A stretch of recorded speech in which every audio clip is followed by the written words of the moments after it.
লাগিয়ে দিতে হবে, কারণ খেতে তো হবে। কিন্তু এখন টাকা কোথায় পাবি? ও ঠিক জোগাড় হয়ে যাবে, যাই নিয়ে আসি।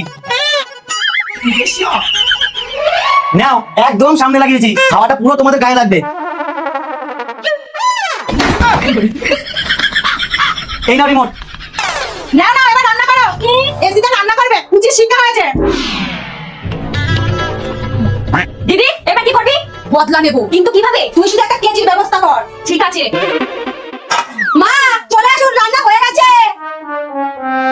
আজকে কি রান্না করলা বৌমা? মা আজকে আমাদের জন্য এসি লাগিয়ে দিয়েছে, তাই আমরা একটু চাইনিজ রান্না করেছি। এই খেতে দে। হ্যাঁ, এই যে চাউমিন, আর এই যে চিলি চিকেন। আরে কোল্ড ড্রিঙ্কসটা দে। এই নিন খান। আরে হলুদটা একটু কম হয়ে গেছে। এইবার খান। নিন নিন খান খান, পেট ভরে খান।